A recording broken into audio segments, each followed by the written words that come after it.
SSC পরীক্ষার বাংলা খাতা কিভাবে মূল্যায়ন করবে শিক্ষকরা? আমরা কয়েকজন শিক্ষকের সাথে কথা বলেছিলাম যে স্যার আপনারা আসলে এবার তো বাংলা খাতা পেতে যাচ্ছেন, শিক্ষামন্ত্রী কি নির্দেশনা দিয়েছে, প্রধান পরীক্ষকদেরকে কি নির্দেশনা, আপনাদের কি নির্দেশনা, এবং কিভাবে আপনারা খাতা মূল্যায়ন করছেন। শিক্ষামন্ত্রী তো বলে দিয়েছেন যে কোনো প্রকার অতিরিক্ত নাম্বার দেওয়া যাবে না।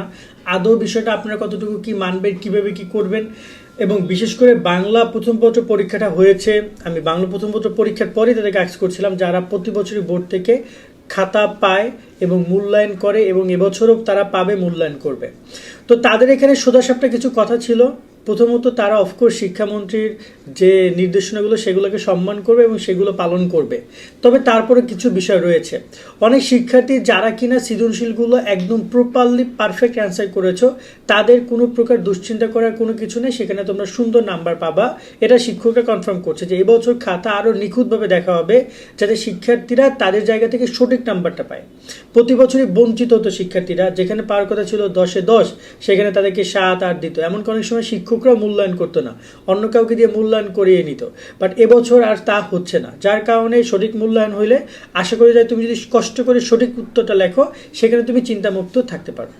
এছাড়া যে সকল বিষয় দেখা যায় যে কিছু এমসিকিউ সিকিউ তোমরা বানিয়ে লিখেছো, কিছু কিছু পয়েন্ট আমি একটু দেখি, আমাকে অনেকেই প্রশ্ন করেছো, এমনকি আমাদের পেইড ব্যাচের স্টুডেন্টরাও বলেছো ভাই আমি কমন পয়েন্ট আমি বানিয়ে লেখা ট্রাই করেছি, জানি না শিক্ষক কত মার্ক দিবে। এইসব ক্ষেত্রে আসলে শিক্ষকদের কোনো প্রকার বলার কিছু নাই, তাদের একটা চিন্তা ভাবনা যে দেখো কোন স্টুডেন্ট কি লিখেছে এটা তো এভাবে বলা সম্ভব না।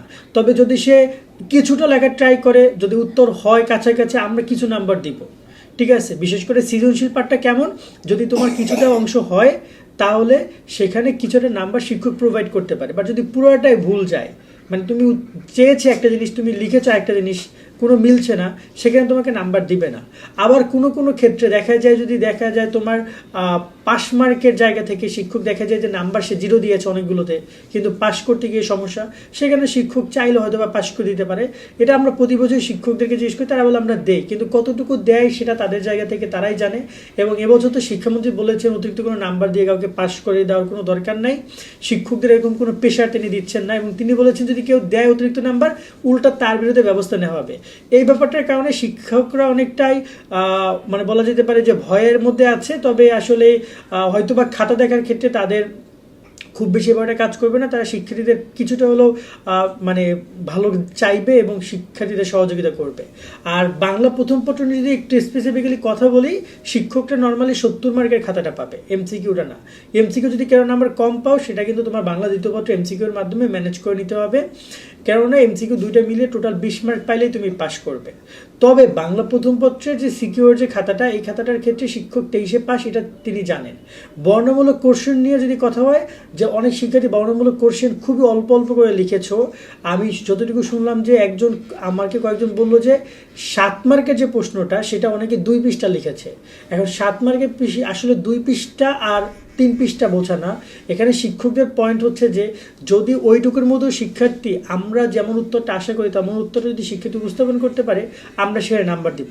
কিন্তু যদি সে ওইটুকুর মতো উপস্থাপন করতে না পারে, ধরো না যে একটা বিষয় নিয়ে তোমার কাছে বর্ণনা চাইছে, একটা বিষয় নিয়ে তোমার কাছে সে ব্যাখ্যা চাইছে, তুমি যদি সেই ব্যাখ্যা মানে জাস্ট 2 পৃষ্ঠার মধ্যে যেমন তেমন ল্যামসাম করে দিয়ে দিলে, সেখানে শিক্ষক কীভাবে নাম্বার দিবে? ব্যাখ্যার জন্য মিনিমাম 3 পৃষ্ঠা 3.5 পৃষ্ঠা তোমার লেখা লাগতে পারে, তাই না? সো এইভাবে তারা তাদের মতো করে খাতাগুলো মূল্যায়ন করবে। সেখানে তোমরা অনেকে ভয় পেতে পারো। আমার কথা হচ্ছে যে এই কথাগুলো তোমাদের এই পাশও বলছে, সামনের পরীক্ষাগুলোতে তোমরা ফোকাসড হও, একটু যুক্তিসঙ্গত কথাগুলো লেখো, উত্তরগুলো শুরুর দিকে লেখার ট্রাই করো, এবং তার সাথে সাথে তোমরা অবশ্যই ট্রাই করবা শিক্ষক কেমন কি খাতা চায় সে বিষয়গুলো উপস্থাপন করে খাতা উপস্থাপন করার, মানে সে বিষয়গুলো মাথায় রাখবা তোমরা, তাহলে শিক্ষকও তোমাদেরকে নাম্বার দিবে। আর যদি কোনো কারণে প্রশ্ন কমানো পড়ে, তাও তোমরা লিখে আসবা, ছেড়ে আসবা না। প্রশ্ন ছেড়ে আসলে 4টা প্রশ্ন যদি 1 করে দাও, তাও তো 4 মার্ক তুমি পেতা, শিক্ষক দিবে তোমাদের যদি উত্তর কিছুটা কাছাকাছি পর্যায়ে যায়।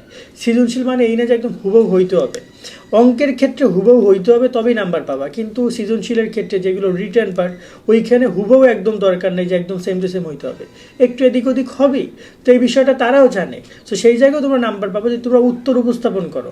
আর যদি একদমই আগডুম বাগডুম লেখো, সেখানে নাম্বার পাওয়াটা এবছর আর আশা করো না, সেগুলোতে কেউ নাম্বার পাবে না। তাই পইরা যাইও, যাতে করে তোমার একটা প্রশ্ন আসলো তার জেনারেল নলেজ, তোমার জেনারেল নলেজ দিয়ে তুমি সেটাকে কিছুটা হলেও সার্ভ করতে পারো টিচারের সামনে, যাতে করে সে এটাকে লাইক করে।